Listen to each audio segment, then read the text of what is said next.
what do you think is the best option? Since the UN may or may not be participating, what do you think is the best option in terms of keeping civilians safe as the conflict moves south? So I don't want to prescribe that here, given that it is the subject of ongoing conversations between the United States, the United Nations, humanitarian organizations, and the government of Israel to try to work out what the best solution is.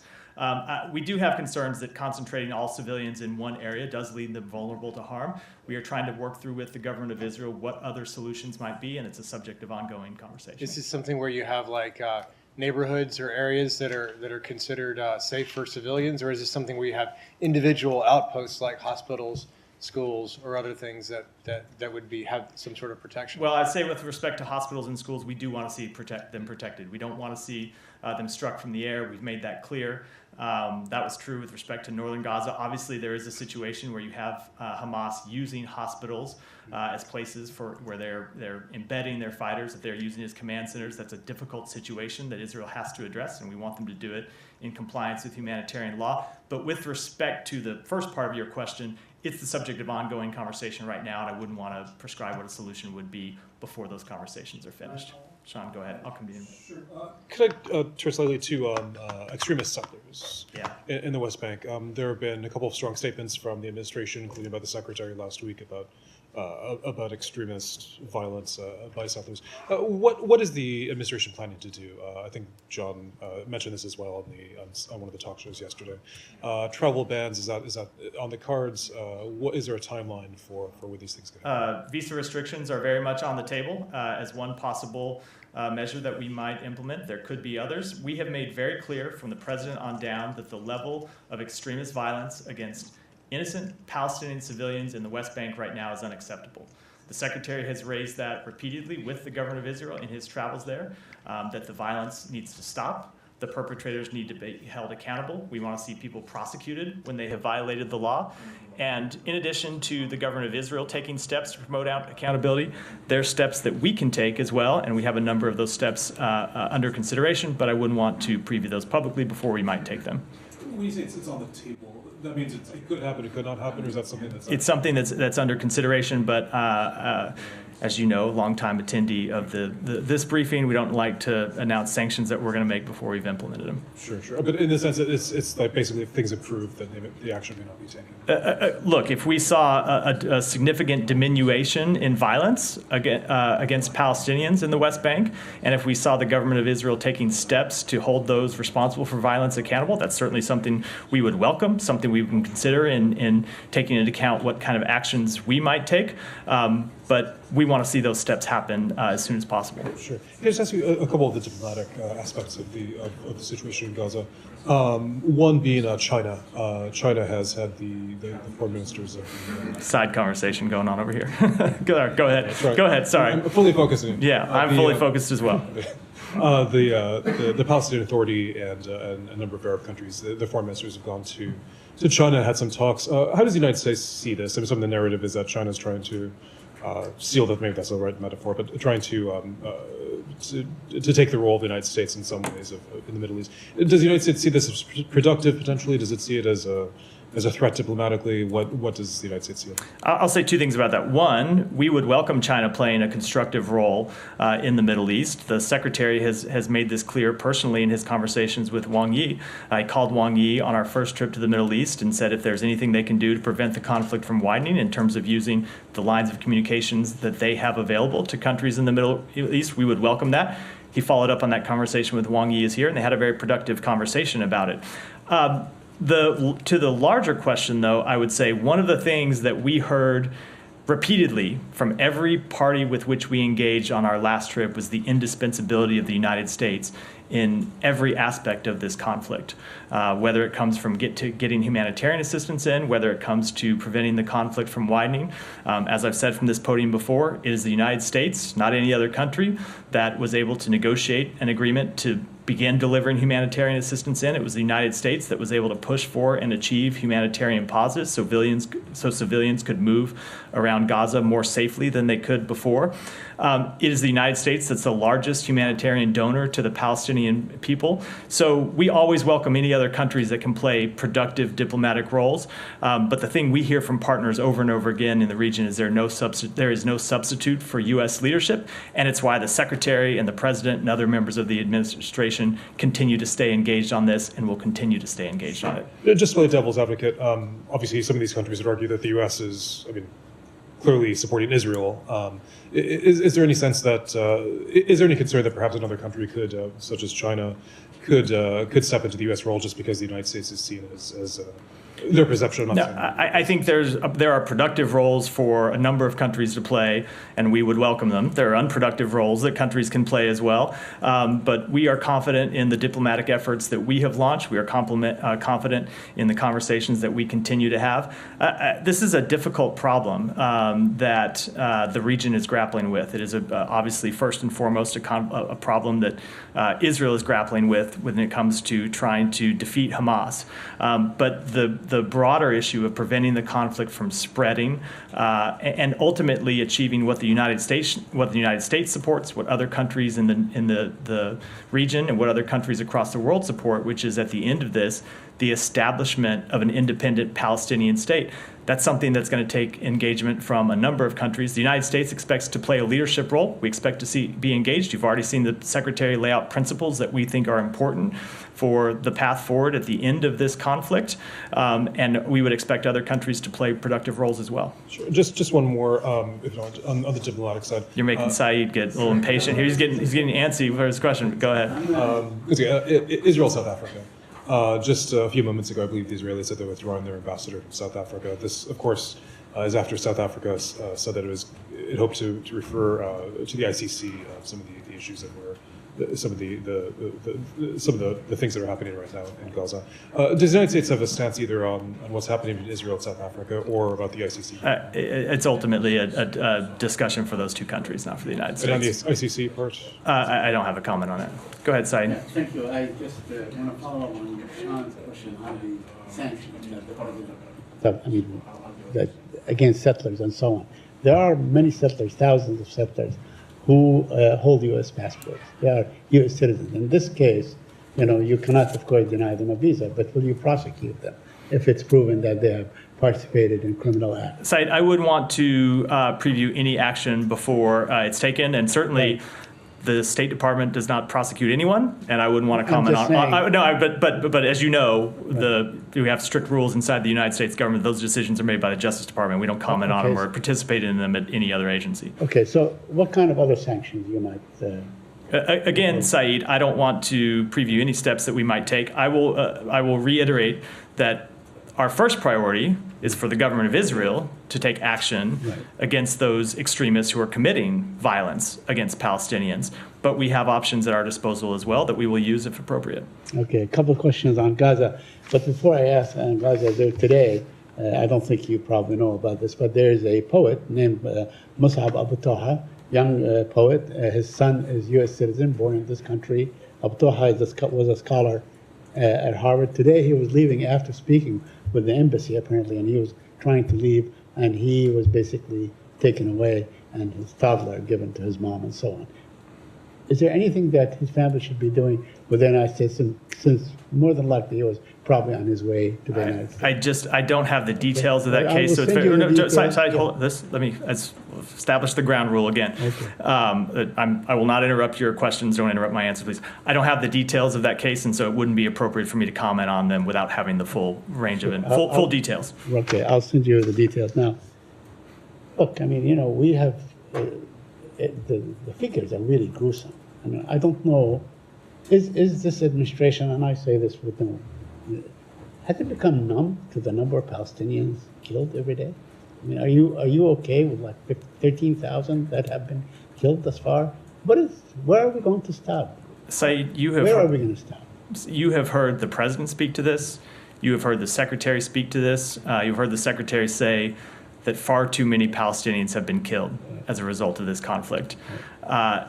Every innocent life that's lost is a tragedy, and we mourn the loss of every innocent life. These are civilians whose deaths have come through no fault of their own.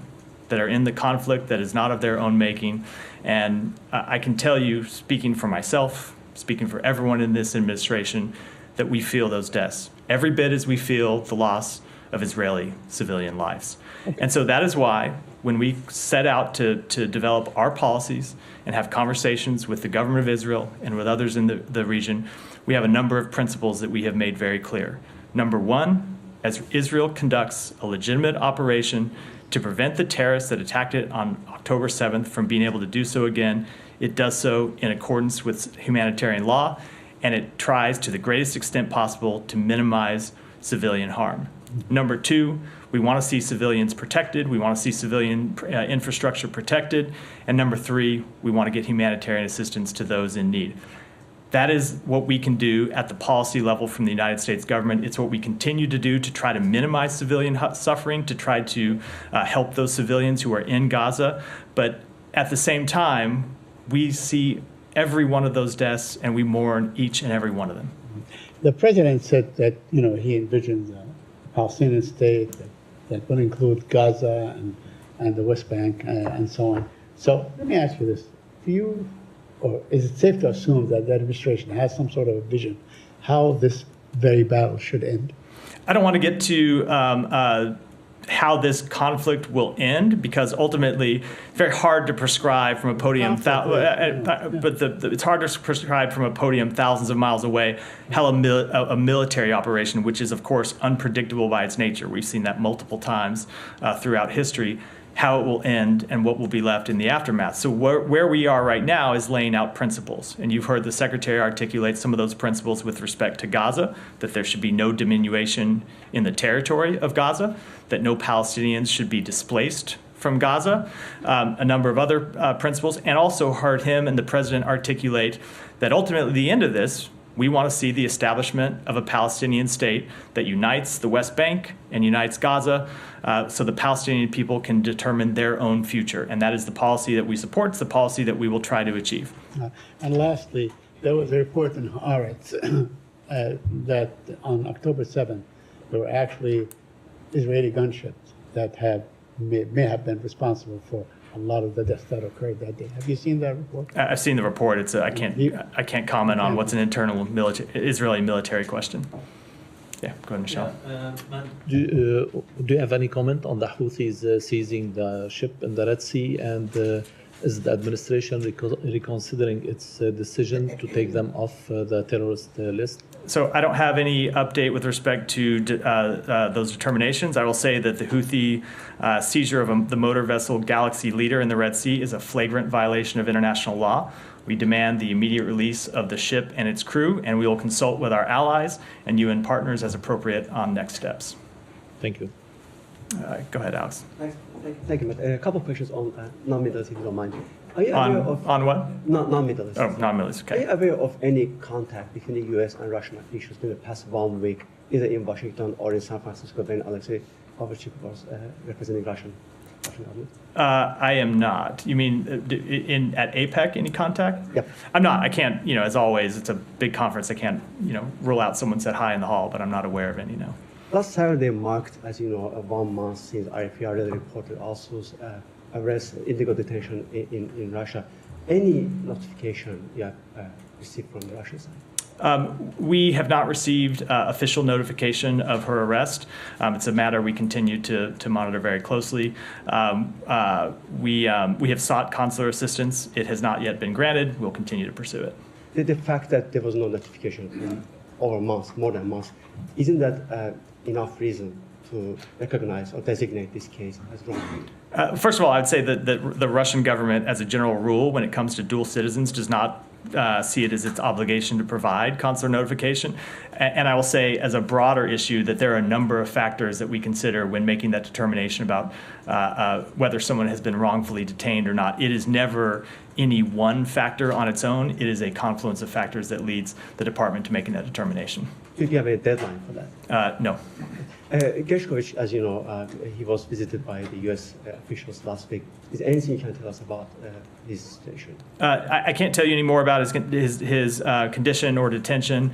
I would refer you to the embassy at Moscow who conducted that visit for any more specific information. I will tell you it continues to be a top priority to bring him home, as it is to bring Paul Whelan home. It's something that we have worked on at the senior-most levels in this government, and that we will continue to make one of our top priorities. Thanks, I have two more, if you don't mind, different topics. Sure, go ahead. Belarus and Russia.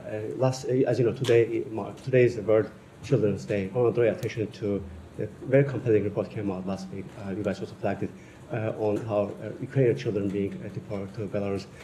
First of all, about the significance of this fact, the findings, and I think most important question is what are you guys going to do about it? So I would say that I did note that report. It identified more than 2,400 children from Ukraine between the ages of 6 and 17 who have been transported to facilities in Belarus. It documented close coordination between Russian and Belarusian officials to facilitate these movements. As you have heard us say before, Belarus is complicit in Russia's war of aggression against Ukraine. It is not a disinterested third country providing safe haven for children in conflict. These operations have disproportionately targeted vulnerable children, including purported orphans, children with disabilities, children from low-income families, and children with members of Ukraine's military. Our information is limited. We don't know whether the children who have deported to Russia or Belarus are being exploited further, but they remain highly vulnerable, of course, to human trafficking. So it is a matter that we continue to monitor very closely in making all of the range of assessments that you would expect us to make. Is it time for an ICC arrest warrant for Lukashenko? I'm not going to speak to determinations that the ICC that are appropriately in the context of the ICC. Again, my final topic on Karabakh, if you don't mind. Can you just fill us in on what was supposed to happen today in this building and what ended up happening? An Armenian ambassador was in the building, but Aziz claimed that there was supposed to be a Karabakh summit, and then they declined to attend. Is there anything you can tell us? I'm not going to speak to that. I will say that we continue to engage the leadership of both countries and offer to facilitate a dignified and durable peace where the rights of all are respected.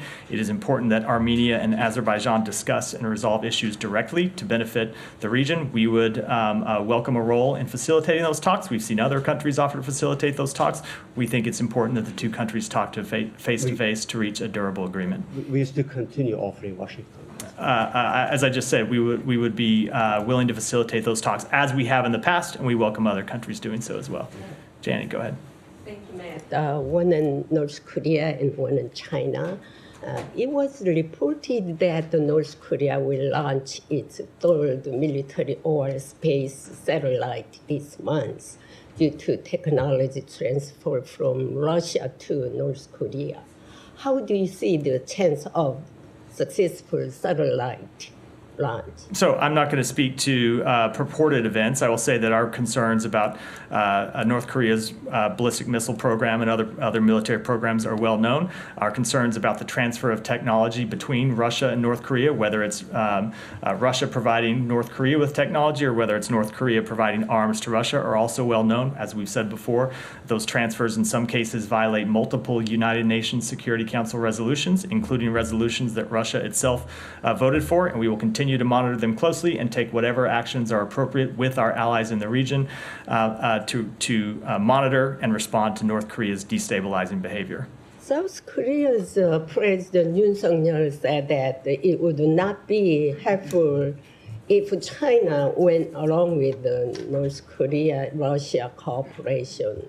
Does the United States have the same position as President Yoon? I will just say that our position is very clear, which is that Russia should not supply North Korea with technology that would violate United Nations Security Council resolutions. North Korea should not supply Russia with arms that it can use to prosecute its war of aggression against Ukraine, and that is our position with respect to any country in the world. Can I just follow? Yeah. Just a basic question on that. I believe the Japanese said that there's been a formal notification from North Korea about an upcoming satellite launch.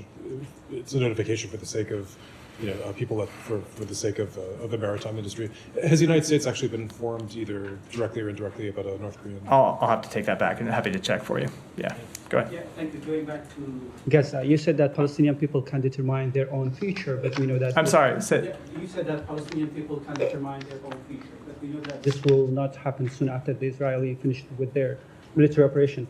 Then do you have anything to share with it? Who should control the Gaza until the Palestinian could determine their own future? So let me say this. It goes to the principles that I started to lay out with Saeed earlier. Some of the other principles that Saeed laid out is that Hamas cannot run Gaza at the end of this conflict, and that Israel cannot reoccupy Gaza at the end of this conflict. There may need to be a transition period. You can imagine where at once hostilities cease, there will have to be some transition period where there's a transition to a new governing authority and a new security authority, and we are going to work with our partners in the region and other countries around the world to try and determine what that looks like. I certainly wouldn't want to prescribe it now. But the ultimate answer to your question is that the Palestinian people themselves need to be front and center at determining who it is that will lead the Palestinian people. These are not decisions that the United States can or should impose on the Palestinian people. These are not answers that Israel can and should impose on the Palestinian people. The Palestinian people ultimately have a right to determine their own future, just like any other people in the world, which is why our ultimate goal at the end of this is the establishment of an independent Palestinian state. So as I said, they can determine their own future. Did the Germans suggest that the UN could take control of Gaza? And there are some suggestions from the region to create an Arabic coalition to run Gaza until the people could determine their own future. Do you support the UN or the Arab countries? Again, there are any number of proposals that have been floated, some by people in government, some by people in the region, some by people in academia and other third tanks. What it will ultimately look at, we are at the beginning of having conversations about that with other countries. I wouldn't want to try to prescribe it from here. It's ultimately will be the matter of a great deal of discussion between our country and other countries, and ultimately, as I said, between the Palestinian people themselves, or with the Palestinian people themselves, who need to have the voice front and center of deciding what their future looks like. Last question on Iraq. Last week, the Iraqi top court ends the Iraqi parliament speaker term. Following this decision, the U.S. ambassador to Iraq met with both the Iraqi Supreme Court president and also Mohammad Halbusi, the removed Iraqi parliament speaker by the Supreme Court. But the U.S. ambassador, in a post on X, she introduced Halbusi as a speaker of the parliament. Do you see Halbusi as a speaker of the Iraqi parliament still? What's your comment on the Iraqi? I would refer to the ambassador or the embassy there to expand on those remarks. Thank you, Matt. On the new U.S. labor rights policy, Secretary Blinken has recently mentioned that those who violate worker rights, engage in threats, or intimidate workers may face sanction if deemed necessary. And he referred the struggle of Bangladesh's garment workers leader Kalpana Akhtar. Is U.S. going to take any action as 5 garment workers have been killed in recent days in wage increase movement in Bangladesh? So in the remarks last week that you referred to, the Secretary outlined how we engage with governments, workers, labor organizations, trade unions, civil society, and the private sector around the world to protect and promote respect for internationally recognized labor rights. We will continue to do that in Bangladesh and elsewhere in the world. I would reiterate you to his full statement for comment. As we've said, we condemn the recent violence against workers in Bangladesh protesting over the minimum wage, as well as the criminalization of legitimate worker and trade union activities. We are also concerned about the ongoing repression of workers and trade unionists. Our principle, as we have stated before, is that government must ensure that workers are able to exercise their rights to freedom of association and collective bargaining without fear of violence, reprisal, or intimidation. And through our work in Bangladesh and globally, we are firmly committed to advancing these fundamental human rights. One more on Bangladesh. Bangladesh ruling party moving forwards another one-sided election in crackdown on opposition, including killings, mass arrest, and abduction of the opposition activists and their family members. Ruling party officially denied the U.S. calls for dialogue, as the U.S. does not support our one political party or other in Bangladesh. So what steps you are taking to prevent this one-party authoritarian role in Bangladesh? So you're right. We do not take a position in favor of one party or the other. We want what the Bangladeshi people themselves want, free and fair elections, which are conducted in a peaceful manner, and we will continue to engage with the government, opposition, civil society, other stakeholders to urge them to work together for the benefit of the Bangladeshi people to ensure that outcome, free and fair elections conducted in a peaceful manner. Thank you. Go ahead.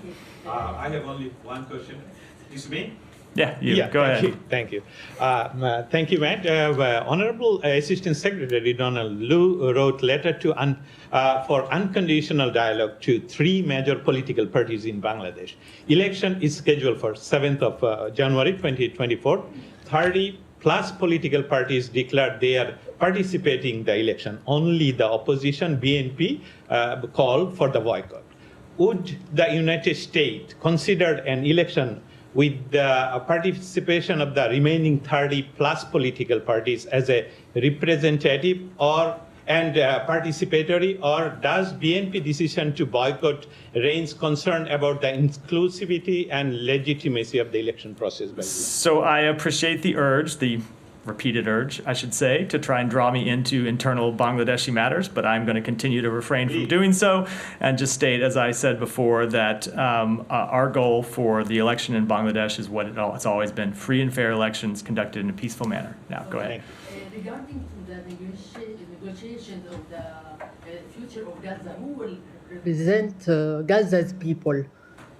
The Palestinian people themselves in Gaza. Look, that is ultimately a question for the Palestinian people to determine. I can't lay out for you at this point when there are active combat operations going on the ground in Gaza. What things will look like at the end of those combat operations. I can articulate our principles for you, and one of our principles is that the Palestinian people themselves, including the Palestinian people in Gaza, should have a role in determining their future leadership. As we have said before, the Palestinian Authority right now is the representative of the people, the Palestinian people, and we would fully expect them to play a role in governance both the West Bank and Gaza. But the people of Gaza, who? Again, I am not happening with the microphone here. Okay. I don't think I can articulate to you the exact path that this will take at the end of what are right now ongoing conflict operations. But we have been very clear that our goal is the establishment of a Palestinian state, a united Gaza and West Bank, where the Palestinian people themselves play a role in self-determination. Okay, despite of your assurance that Gaza will rebuild and the people of Gaza, the Palestinian people, will go back, will return to their homes after rebuild Gaza. But we're still hearing about transferring plans to Egypt for Palestinian in Gaza, to Egypt and other countries. Please clarify that. So we have been very clear that Palestinians from Gaza should not be displaced, period, full stop. There have been some Palestinians from Gaza who have been injured, who have been wounded, who have left to seek medical treatment in Egypt. We support that if that is their choice and that's what they want to do. But we could not be more clear. You've heard the Secretary say this. You've heard the President say this, that the Palestinian people in Gaza should not, cannot, will not be displaced from their homes. This statement is not valid? What? What we heard is not valid? I don't know what statement you're referring to. I'm articulating the United States position. Okay, thank you. Yeah, go ahead. Thank you very much. I have 2 questions on Middle East, if I may. First of all, regarding the future of Gaza, you were very clear, President Biden, Secretary Blinken, and you from this podium made clear multiple times that the United States opposes both forcible displacement of Palestinians and Israel's reoccupation of Gaza. But Prime Minister Netanyahu's statements point out that the Israeli military will remain there indefinitely. As he said, quote, Israel will retain overall security control in Gaza, including the capacity to go in whenever they want to. And the Foreign Minister of Israel said in an interview, quote, there will be Israeli security control from the Jordan River to the Mediterranean Sea at all times. So it looks like the whole process is going towards a fait accompli. First of all, do you agree with that? And secondly, What Let does me answer the first one. No, State Department let me thinks just about these specific statements. let me just say. So no, I do not agree with that. Secondly, every country will articulate its own positions. I've articulated the United States position, and we will continue to articulate it. And I should add, is not just the position of the United States, it's the position that we have heard over and over from other countries in the region. Ultimately, we are going to have a conversation. We have already had conversations about this with the government of Israel and the secretary in his travels around the region. And ultimately, at the end of this conflict, there is going to have to be a larger conversation with the government of Israel, with the Palestinian people, and with the other countries in the region about what the path forward is. We're very clear about what that path cannot be. That path cannot be, on the one hand, a return to Hamas governing Gaza and having a safe haven from which to launch terrorist attacks against Israel. You've heard Hamas leaders, even in the last week, say they want to launch a series of October 7th again and again and again